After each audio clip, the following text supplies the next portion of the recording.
ನೋಡ್ರಿ ವಿದ್ಯಾರ್ಥಿಗಳ, ಒಬ್ಬನು 3,000 ರೂಪಾಯಿಗಳನ್ನು ವರ್ಷಕ್ಕೆ ಶೇಕಡ 10ರಂತೆ ಸರಳ ಬಡ್ಡಿಗೆ 2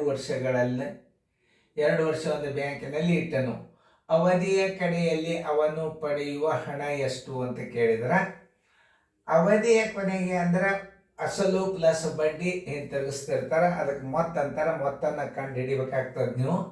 ನೀವು ಸರಿಯಾಗಿ ತಿಳ್ಕೊಂಡು ಗಣಿತಗಳನ್ನು ಮಾಡ್ರಿ. ಮಾಡೋದಾತಂದ್ರೆ ನಾನು ನಿಮಗೆ ಹೇಳ್ತಾನೆ ಉತ್ತರ ಎಷ್ಟಾಗ್ತದೆ ಅನ್ನೋದನ್ನ ಹೇಳ್ತಾನೋ. ಟೈಮ್ ಕೊಟ್ಟದ, ನೀವು ಮಾಡಿ. ಮಾಡೋದಾದಿದ್ದ ನಾ ತಿಳಿಸ್ತಾನೋ ಸರಿಯಾಗಿ ನೋಡ್ರಿ. ಓಕೆ, ಈಗ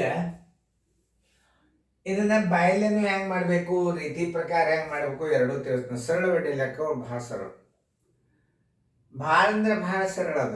ಯಾವಾಗ ಮೊದಲು ನಿಮ್ಮ ರೀತಿ ಬರಬೇಕು. ರೀತಿ ಗಣಿತ ಕಲ್ತಿಂದ ಮುಂದೆ ಗಣಿತಗಳು ತಾವೇ ಬರ್ತಾವೆ. ಮೊದಲ ಸರಳ ಬಡ್ಡಿ ಲೆಕ್ಕ ಕಲೀರಿ, ಮುಂದಿನ ವರ್ಗಕ್ಕೆ ಅನುಕೂಲ ಆಗ್ತದೆ. ಈಗ ನೋಡ್ರಿ, ಸರಳ ಬಡ್ಡಿ ಸೂತ್ರ ಏನು ಮೊದಲು ತಿಳ್ಕೋಬೇಕು. ಸರಳ ಬಡ್ಡಿ ಬರಬರಿ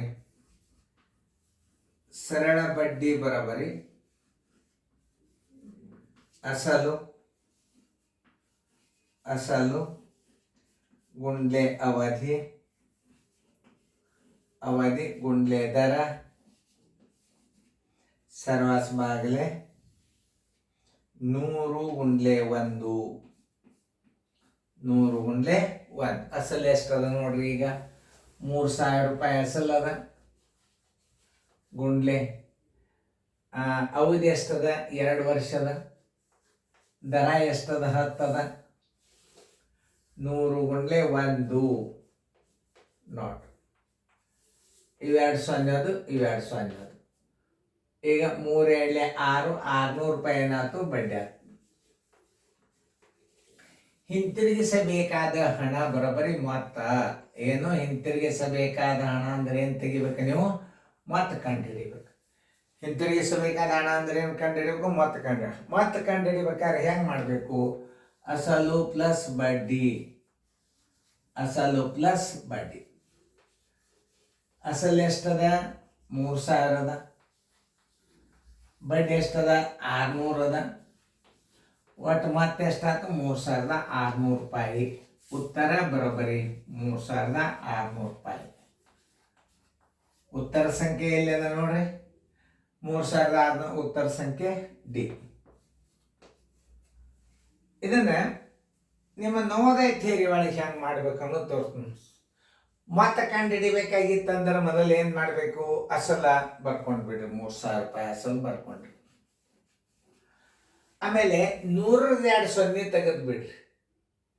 ಯಾಕಂದ್ರೆ ಇಲ್ಲಿ 100 ಅದಲ್ಲ, ಈ 100ದ 2 ಸೊನ್ನೆ ತೆಗಿಬೇಕು. ಅಂದ್ರೆ ಎಷ್ಟು ಉಳಿತದ, 30 30 200 300 300 2 600. ಇದು ಕೂಡ್ಸ್ಕೊಂಡು ಬಿಡ್ರಿ, ಬಡ್ಡಿ ಬಂದ್ಬಿಡ್ತು. ಆಯ್ತು, ಬಾಯಲ್ಲೇನೆ ಉತ್ತರ 3,600 ರೂಪಾಯಿ. Navodaya theory, NT theory. ನಿಮ್ಮ ರೀತಿ ಪ್ರಕಾರ ಮೊದಲು ಗಣಿತ ಬರ್ತಿತ್ತು ಅಂತಂದ್ರೆ ಹಿಂಗೆ ನೀವು ಮಾಡ್ಲಿಕ್ಕೆ ಬರ್ತದೆ. ಹೆಂಗ ಮೊದಲು ಅಸಲು ಹಚ್ಕೋರಿ. ಆಮೇಲೆ ಈ 2 ಸೊನ್ನೆ ಏನವಲ್ಲ ತಾಳಿಗಿನ್ನು, ಇಲ್ಲಿ 2 ಸೊನ್ನೆ ಕಟ್ ಮಾಡ್ರಿ. 30 ಆಯ್ತು.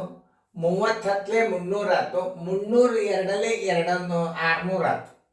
300 2 600. ಆ 600 ಇದರ ಕೂಡಿಸ್ಬಿಡ್ರಿ, 3,600 ರೂಪಾಯಿ ಬಡ್ಡಿ ಆಯ್ತು. ಮಾಮೂಲಿಯಾಗಿ ಸರಳ ಬಡ್ಡಿ ಲೆಕ್ಕ ನೀವು ಎಲ್ಲರೂ ಮಾಡ್ತಿರ್ತೀರಿ. ಆದ್ರೂ ಒಂದು ಸ್ವಲ್ಪ ಬಾಯಲ್ಲಿ ಹೆಂಗೆ ಮಾಡ್ಬೇಕು ಅನ್ನೋದು ನಾ ತಿಳಿಸಿ ಹೇಳ್ತಾನು. ಇನ್ನೊಂದ್ಸಲ ನೀವು ಅಸಲು ಅವಧಿ ದರ ಸರಾಸ 100 × 1 ಇದ್ದಾಗ ಸರಳ ಬಡ್ಡಿ ಕೇಳಿದ ಅಂತಂದ್ರೆ ಮ್ಯಾಲಿನ 2 ಸೊನ್ನೆ ತೆಗೆದು ಗುಣಾಕಾರ ಮಾಡಿಬಿಡ್ರಿ. 2 ಸೊನ್ನೆ ತೆಗೆದು ಗುಣಾಕಾರ ಮಾಡೇ ಬಿಡುದಿರ್ತದ. ಈ 3,000 2 ಸೊನ್ನೆ ತೆಗೀರಿ. 31 11 2 ಗುಣಾಕಾರ ಮಾಡಿಬಿಡ್ರಿ, ಬಡ್ಡಿ ಬಂದು ಬಿಡ್ತದ. ಆ 3,000 ಕೂಡಿಸ್ಬಿಡ್ರಿ, 3,600 ರೂಪಾಯಿ. ತಿಳಿತಲ್ಲ ನಿಮಗೆ? ಇಂಥ ಲೆಕ್ಕಗಳನ್ನು ಸರಿಯಾಗಿ ನೋಡ್ಕೋಬೇಕು. ಚಂದಂಗೆ ಫೇರ್ದಾಗ ಬರ್ಕೊಡ್ರಿ.